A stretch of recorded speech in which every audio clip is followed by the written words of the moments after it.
భద్రకాళీ శరణమ్మ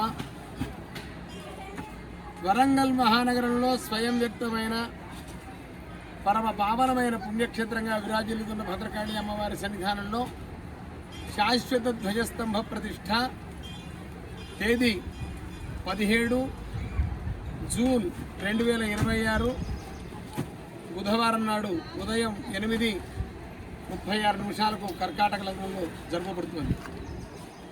దేవాలయంలో గోపురం, ధ్వజస్తంభం, విమానం ఇవన్నీ ఒక్కొక్క దానికి ఒక్కొక్క ప్రాముఖ్యత ఉంది. ఈ ధ్వజస్తంభం కింద ఈ ధ్వజస్తంభాన్ని గర్తంలో ఆ భూమిలో ఒక కూర్మశిల మీద ఆధారపీఠంలో ప్రతిష్ఠిస్తారు. ఆ కూర్మశిల ఏమిటి అంటే తెలిసి తెలియక అశుచి సంభవించిన వారు దేవాలయంలో ప్రవేశించడం వల్ల ఎలాంటి అపవిత్రత కలగకుండా ఈ ప్రాంగణాన్ని కాపాడుతుంది.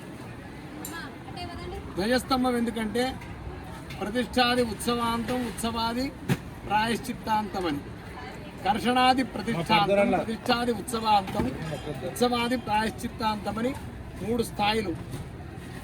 మనం తరింపబడడానికి ఇంట్లో పూజ చేసుకోవాలి. మనతో పాటు ఈ లోకాన్నంతా తరింపజేయడానికి దేవాలయంలో పూజ చేయాలి. ఆగమ శాస్త్రాలు దేవాలయం ఎట్లా ఉండాలి అని చెప్పాయి. దాంట్లో ధ్వజస్తంభానికి ఒక లక్షణం. ఉత్సవం ఏది చేయాలన్నా ధ్వజారోహణం చేయాలి. 7 రోజులకు పైగా చేసిన ఉత్సవానికి 7 రోజుల లోపు ఉత్సవానికి ధ్వజారోహణం అక్కర్లేదు.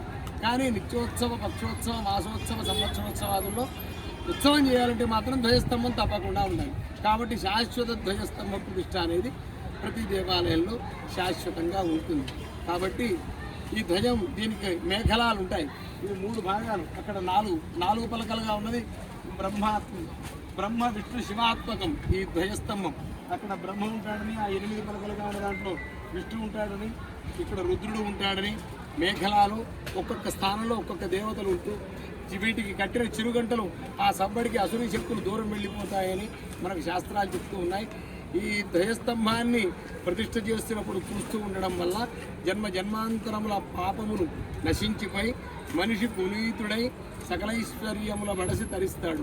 కాబట్టి 17వ తారీఖు జూన్ 2026 బుధవారం ఉదయం 8:30 గంటలకు సకల జనులు పుష్పగిరి పీఠాధిపతుల చేతుల మీదుగా జరుగుతున్న ఈ ధ్వజస్తంభ ప్రతిష్టలో పాల్గొనవలసిందిగా కోరుతున్నాను.